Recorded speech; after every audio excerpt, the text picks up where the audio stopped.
It's so easy to be great nowadays because most people are weak.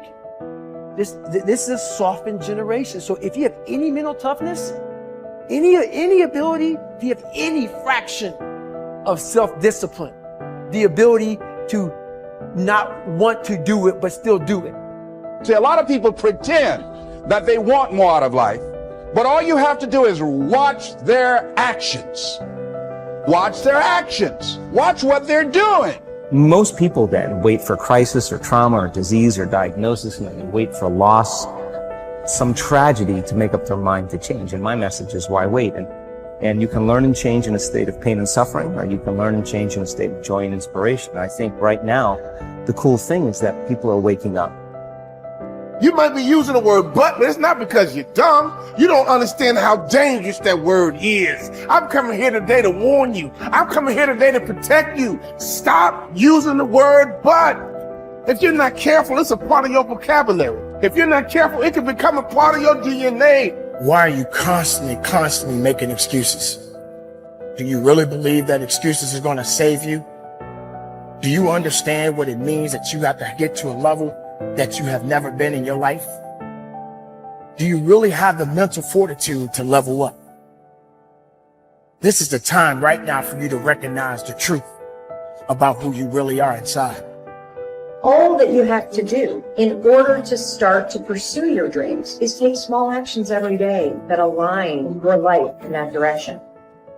All you have to do to kill procrastination is just start. You just go, and procrastination dies. So don't wonder how you overcome procrastination. It's easy. All you do to overcome procrastination is go. Very few battles are won under ideal circumstances. So you gotta simulate and practice the unknown so that the unexpected will not derail you. Every morning when you get up, ask yourself, how can I put myself in a place where I'll be uncomfortable? See, you have to master the unknown. You gotta master your fears. You gotta master the unexpected, so when it happens, you are prepared. This is the time to recognize your potential, your truth. Everything about you is beautiful. Recognize your purpose in this world. We are all responsible. We are all made to do great things. You know, if you start with the presumption that there's a baseline of suffering in life and that can be exaggerated as a consequence of human failing, as a consequence of malevolence and betrayal and self-betrayal and deceit and all those things that we do to each other and ourselves that we know that aren't good, that amplifies the suffering. That's sort of the baseline against which you have to work. And it's contemplation of that often that makes people hopeless and depressed and anxious and overwhelmed and all of that, and they have the reasons. But you need something to put up against that. And what you put up against that is meaning. Meaning is actually the instinct that helps you guide yourself through that catastrophe. And most of that meaning is to be found in the adoption of responsibility. So if you think, for example, if you think about the people that you admire, well, you think about when you have a clear conscience first, because that's a good thing to aim at, which is something different than happiness, right? A clear conscience is different than happiness. Yeah, it's better. Yeah. That's you're not better. Like guilting yourself. You're not feeling bad about yourself. That's right. You feel that you've justified your existence, right? And so you're not waking up at 3 a.m. in a cold sweat thinking about all the terrible things that you've involved yourself in. What you said to someone that you shouldn't have said, or how you acted, or lied. What opportunity you lost, or the things that you've let go that you should have capitalized on, and all of that.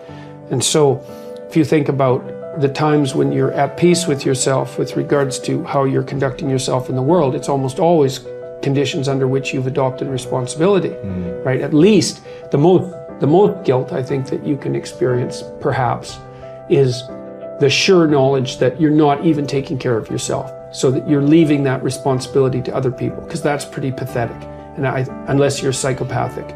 and you're living a parasitical life, and that characterizes a very small minority of people, and an even smaller minority think that's justifiable. But most of the time you're in guilt and shame because not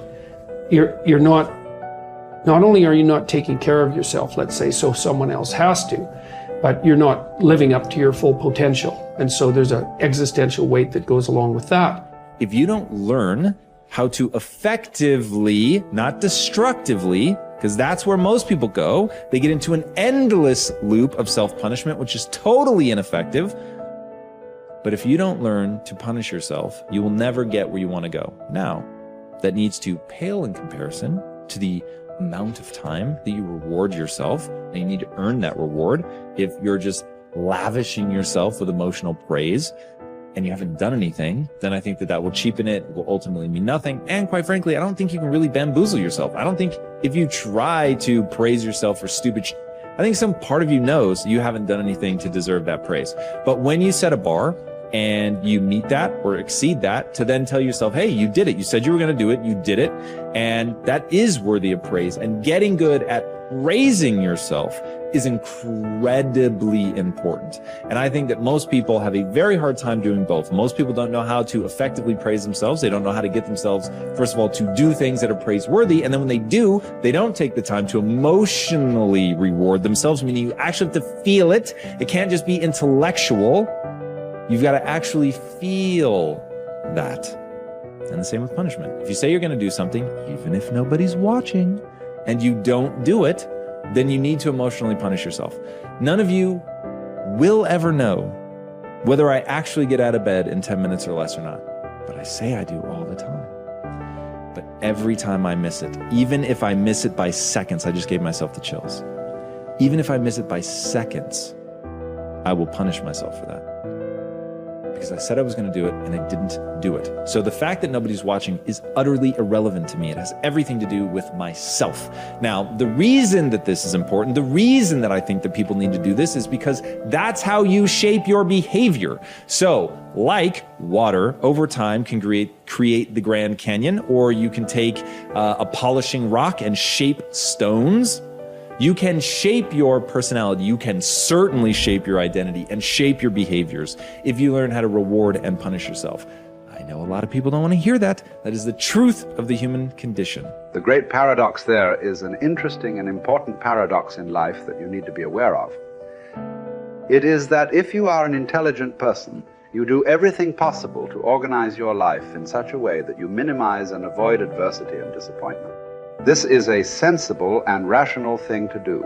All intelligent people, following the path of least resistance to achieve their goals, do everything possible to minimize the number of difficulties and obstacles that they will face in their day.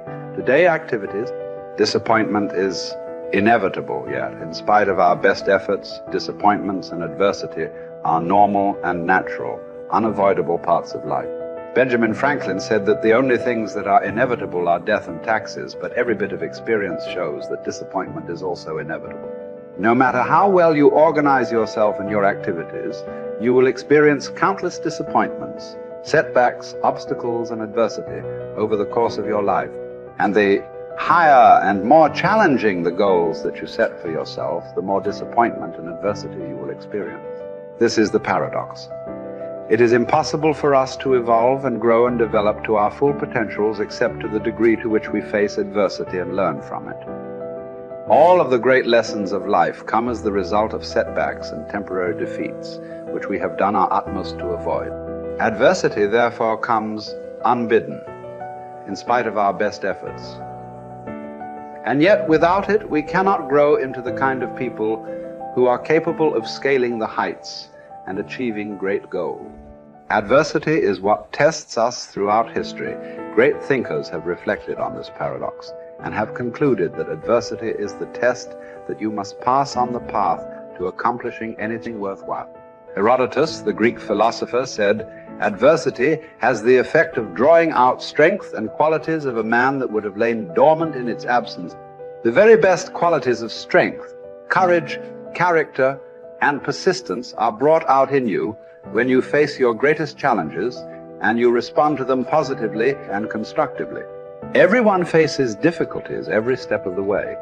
The difference between the high achiever and the low achiever is simply that the high achiever utilizes adversity and struggles for growth, while the low achiever allows difficulties and adversity to overwhelm him or her and leave him or her discouraged and dejected. Bounce Back from Disappointment, the work by Abraham Zeleznik at Harvard, proved that the way you respond to disappointment is usually an accurate predictor of how likely you are to achieve great success. If you respond to disappointment by learning the very most from it, and then by putting it behind you and pressing forward, you are very likely to accomplish great things in the course of your life.